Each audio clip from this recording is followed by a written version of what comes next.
Pierce Arrow Model 36 Coupe 1927.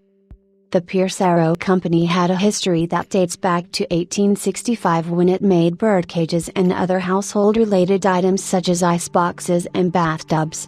In 1872, George N. Pierce bought out his partners and renamed the company after himself. In 1896, bicycle production was added, and within a few years, in 1900, a steam car was built. A gasoline-powered car followed a few months later. The following year, the Pierce manufactured a Didion engine motorette. Their rise to fame was in 1904 with the introduction of the Great Arrow powered by a 4-cylinder engine. It was a reliable car with plenty of appeal and power. In 1905, Pierce's son Percy drove one in the inaugural 1905 Glidden Tour to an overall victory. Pierce cars would claim the title 4 years in a row. By 1909, the name Pierce and Arrow were so linked together, that the company was renamed to Pierce Arrow. In 1913, they revolutionized the design of their vehicles with fender-mounted headlamps. The design was attractive and smooth that allowed for a higher and wider projection of the light beams. Pierce Arrow relied on its 6-cylinder engines for many years, even when its competition moved to larger 8 and 12-cylinder engines. They would use the 6-cylinder until 1927 with many modifications and updates along the way.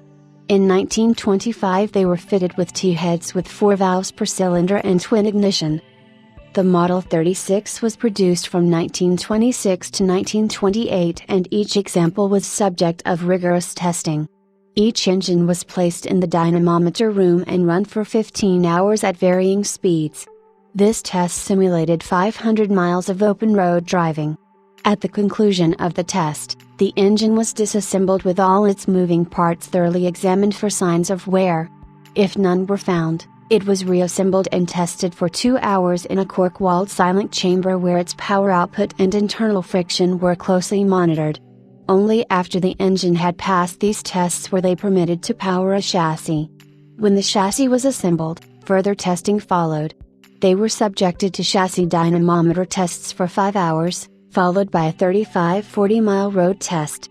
If the chassis completed this test, the body was mounted and the tire car was again tested. Under the supervision of a chief tester, further testing of the completed car was done. The Model 36 was powered by a 414 cubic inch T-head 24-valve twin-ignition 6-cylinder engine capable of producing 100 horsepower.